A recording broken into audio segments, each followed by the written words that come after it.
Aku sudah tenang di sini. Kamu baik-baik di sana ya. Dan sekali lagi, terima kasih sejauh ini. Kamu sudah mau menjadi sahabat untukku dan bayi mungil ini.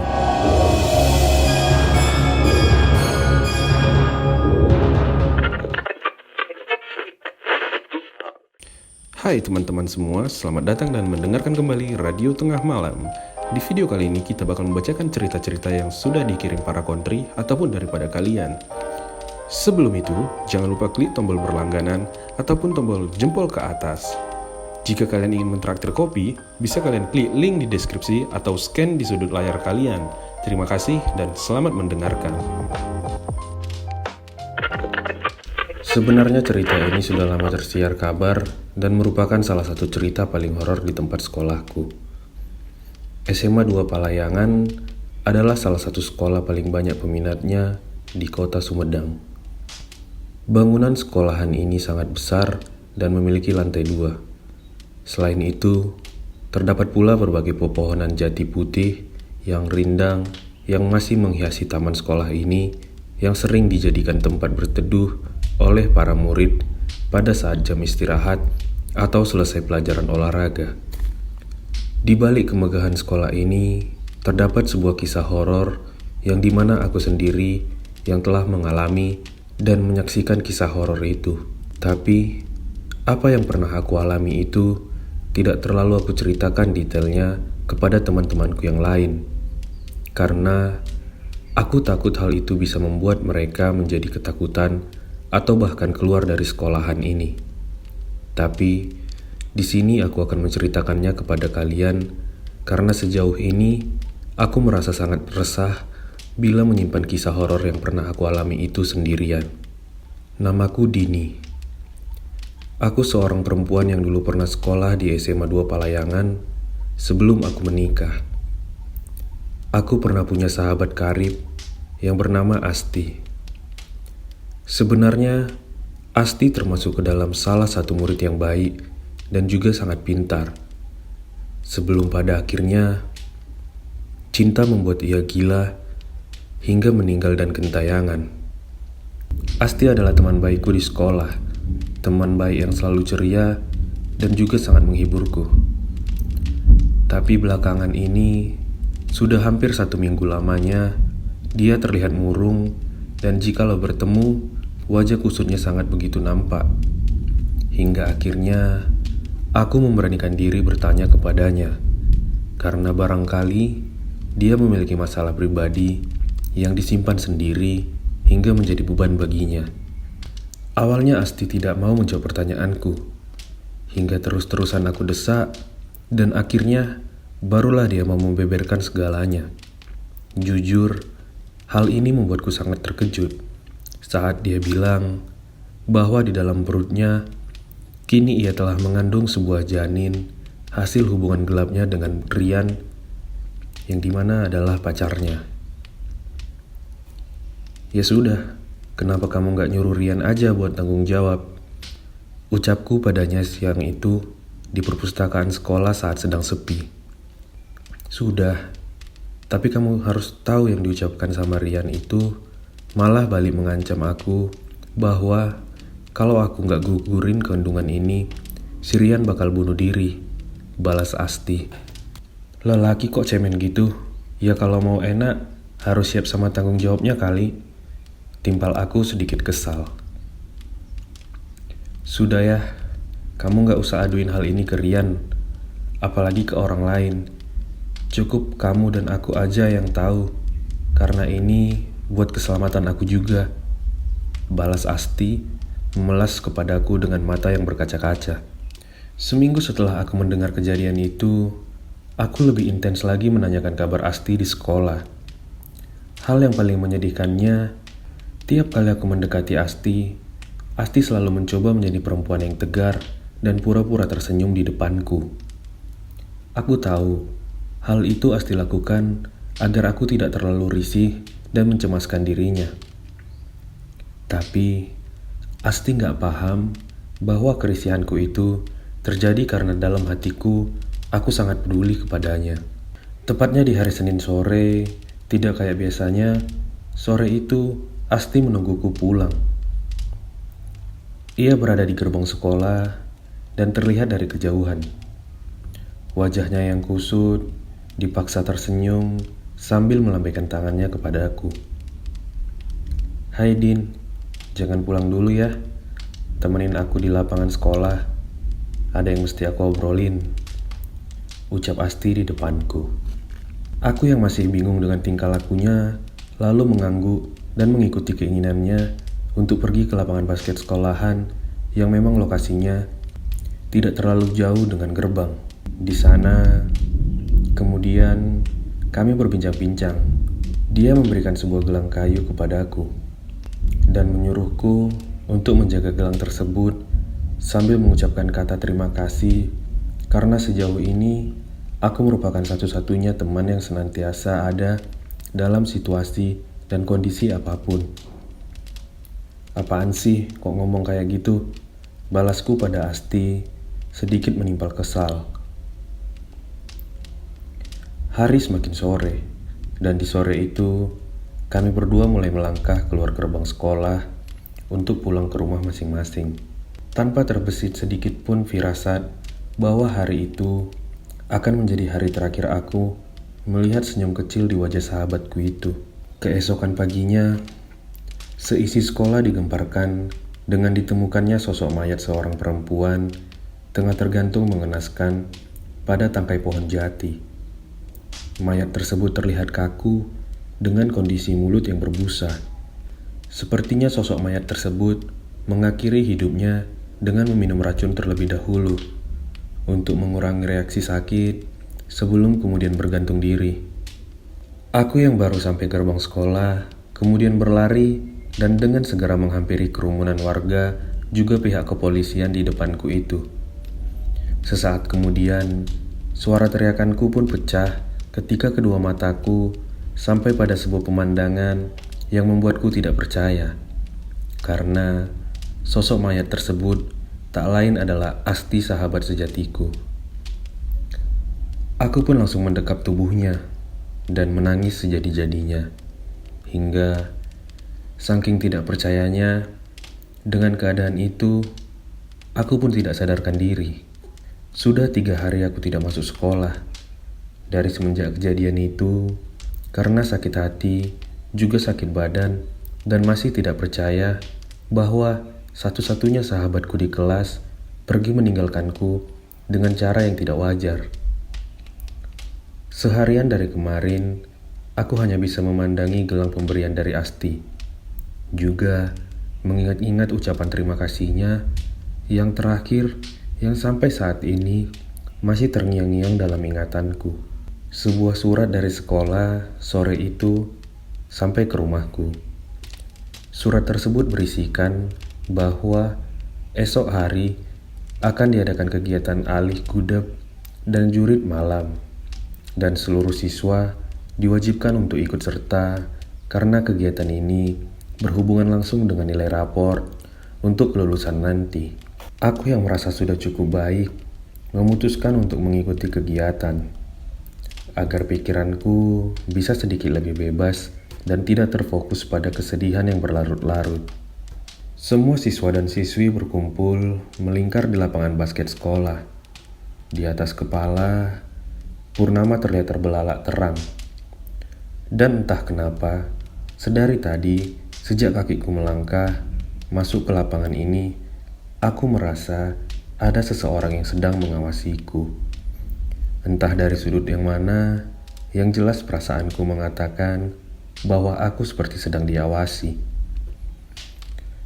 Saat aku mencoba tetap fokus, mendengarkan instruksi dari kakak pembina, tiba-tiba saja dari arah kamar mandi terdengar suara teriakan yang cukup kencang, hingga membuat kami semua yang berada di lapangan seketika kaget dan juga buyar. Salah seorang dari panitia pelaksana kegiatan sekolah pun langsung berlari ke sana, yang kemudian balik lagi dengan wajah yang cemas dan menyuruh salah seorang panitia lain untuk membantunya. Kami yang heran pun seketika langsung membrudul mengikutinya dari arah belakang. Aku melihat tubuh siswi tersebut bergetar begitu hebat Dengan raut wajah yang terlihat cemas, matanya berputar-putar ke langit-langit, seperti mencari sesuatu yang tidak dilihat oleh kami. "Sudah, ini minum dulu," ucap kakak pembina tersebut. Setelah air dalam botol tersebut habis dan siswi tersebut terlihat cukup tenang, barulah ia mulai berkata bahwa tadi ia mendengar suara tangisan bayi dari arah pojok bangunan WC, dan saat ia menghampiri sumber suara tersebut, ia melihat seorang perempuan berambut panjang sedang melayang sambil menggendong seorang bayi di tangannya. Yang lebih mengagetkannya lagi, saat sosok tersebut bertatapan mata dengannya, ia melihat bahwa perempuan yang melayang itu tidak memiliki biji mata. Kedua matanya hanya bolong dan berwarna hitam. Kemudian, dia bersuara parau. Mendengar hal itu, aku pribadi seketika langsung sport jantung. Untungnya, dengan bijak, si kakak pembina kegiatan ini langsung menyuruh kami yang sedang berkerumun untuk segera bubar dan masuk ke kelas masing-masing. Meskipun isi kepalaku masih bertanya-tanya tentang kebenaran akan sosok makhluk halus tersebut.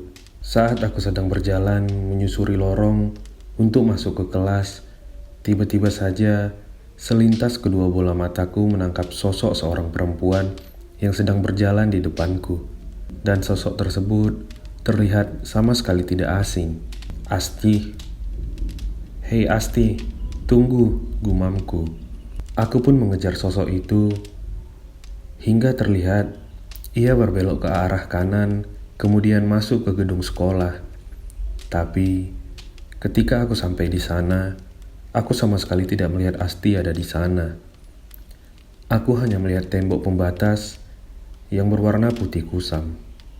Setelah menarik nafas panjang, aku pun beranggapan bahwa itu cuma halusinasiku saja, yang sejauh ini mungkin karena kelelahan karena memikirkan sosok almarhumah. Sebuah benda dari atas pohon jati tiba-tiba saja jatuh di sampingku. Saat aku menatap ke arah benda itu, aku sangat kaget. Sebuah kepala pelontos dengan wajah yang menyeringai dan juga tanpa badan tiba-tiba saja jatuh di sampingku. Lantas, aku pun langsung berteriak sambil berlari mengambil langkah 1000. Tubuhku terpontang-panting hingga tanpa sadar aku malah sampai di taman di mana pohon-pohon rindang di samping sekolahku tumbuh. Dan salah satu pohon tersebut adalah pohon di mana jasad Asti bergantung diri dan mengakhiri hidupnya. Tiba-tiba saja sekelilingku terlihat begitu ramai.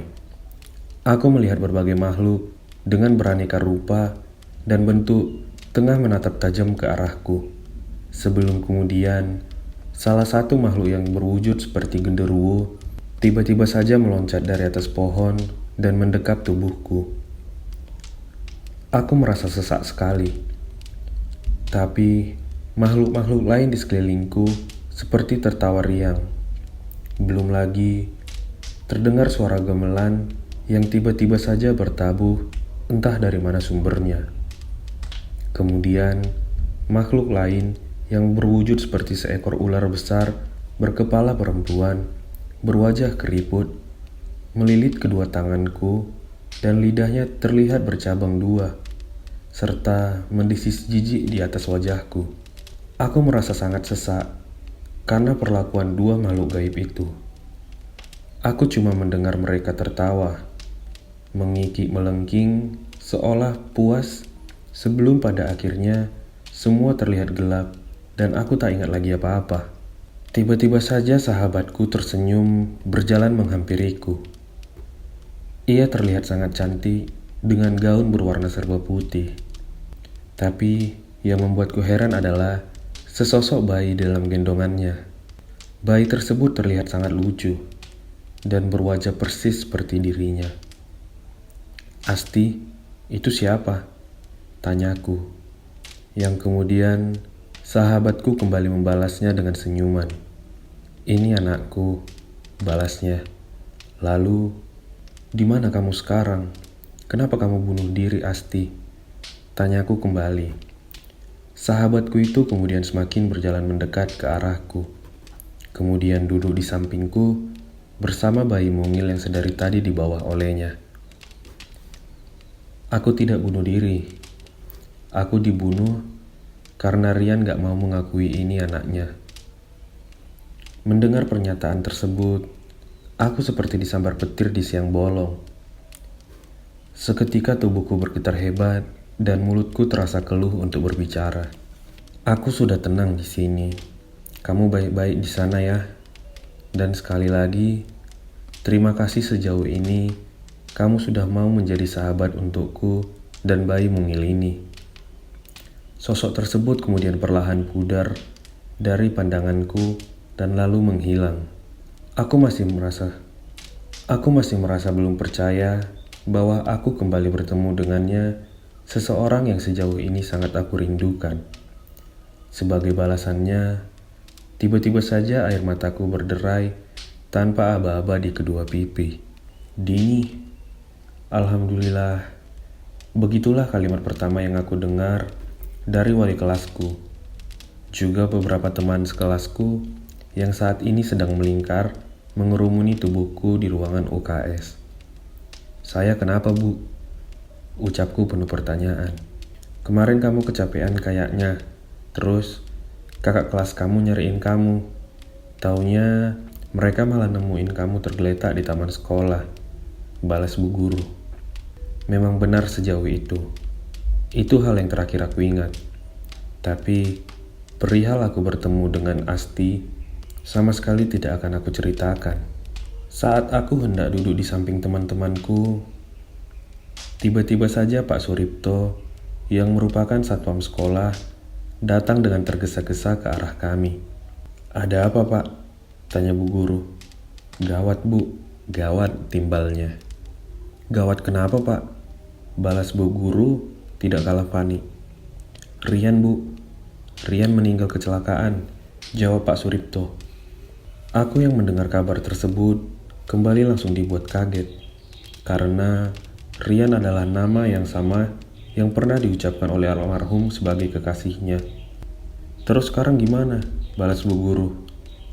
Tadi dibawa ke rumah sakit, tapi dia meninggal di jalan. Motor yang dikendarai Rian masih ada di TKP, Bu, sebagai barang bukti, jawab Pak Suripto. Di mana? Memang Rian kecelakaan di mana? Balas Bu Guru. Dan kami yang berada di sana hanya bisa bengong mendengarkan percakapan dramatis tersebut. Nabrak pohon, Bu, di samping sekolah, Bu. Saya, Bu Guru, juga teman-teman lainnya sontak langsung saja kaget. Karena lokasi tersebut adalah lokasi yang dimana Asti ditemukan meninggal. Terima kasih buat kalian yang masih mendengarkan Siniar Seram di Radio Tengah Malam. Bagaimana cerita yang barusan? Apakah kalian pernah mengalami pengalaman seperti cerita tadi?